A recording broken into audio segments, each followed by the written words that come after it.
110 शब्द प्रति minute. Dictation start होगी 5 सेकंड में।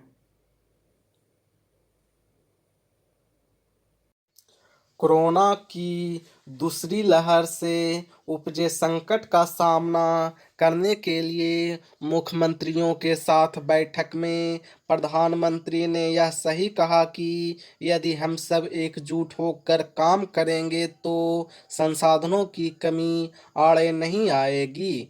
लेकिन इसकी अनदेखी भी नहीं की जा सकती कि इस समय स्वास्थ्य संसाधन बेहद दबाव में हैं।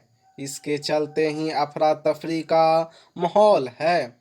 कोरोना मरीज अस्पतालों में बेड की कमी से लेकर ऑक्सीजन तक की किल्लत का सामना कर रहे हैं।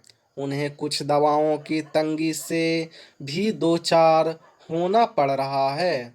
इस विकट स्थिति का निवारण करने के लिए न केवल युद्ध स्तर पर जुटना होगा, बल्कि केंद्र और राज्यों से लेकर नागरिक प्रशासन और स्वास्थ्य सेवाओं के बीच उचित समन्वय भी कायम करना होगा।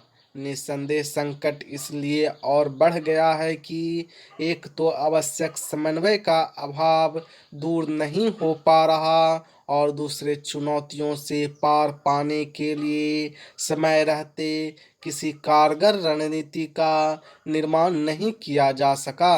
कम से कम अब तो ऐसा किया ही जाना चाहिए। पैरा इन दिनों सबसे अधिक चीख पुकार वाली स्थिति ऑक्सीजन की कमी को लेकर है। हालांकि सभी जरूरतमंद अस्पतालों को ऑक्सीजन उपलब्ध कराने के लिए हर संभव प्रयास हो रहे हैं, लेकिन अस्पतालों की अपनी सीमित क्षमता और ऑक्सीजन की मांग में बेहिसाब वृद्धि के कारण समस्याएं सिर उठाए हुए हैं। चूंकि देश के ज़्यादातर अस्पताल सीमित मात्रा में ऑक्सीजन भंडारण क्षमता रखते हैं और आजकल उसकी खपत उम्मीद से कहीं अधिक बढ़ गई है, इसलिए चारों ओर उसकी कमी का शोर है। यह शोर इसलिए और बढ़ गया है क्योंकि कई अस्पताल प्रबंधन ऑक्सीजन की कमी की गुहार अग्रिम रूप से करने लगे हैं। उनकी चिंता जायज है, लेकिन इससे कोरोना मरीजों और उनके स्वजन में दहशत कायम हो जाती है और फिर वह जंगल में आग की तरह फैलती है। अस्पतालों में ऑक्सीजन की खपत याकायाक बहुत बढ़ जाने के बाद भी इसकी अनदेखी नहीं की जानी चाहिए कि जैसे तैसे उसकी आपूर्ति हो जा रही है।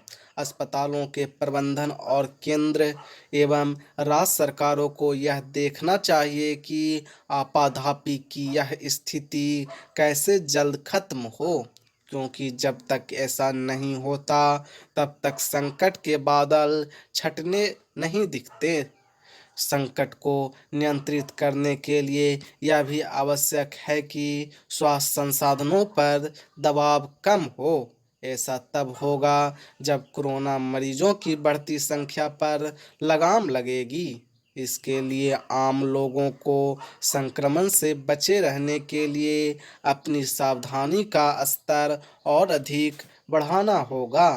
यह सबको समझना ही होगा कि जब संक्रमित होने वालों की संख्या में कमी आएगी तभी वास्तविक राहत मिलेगी।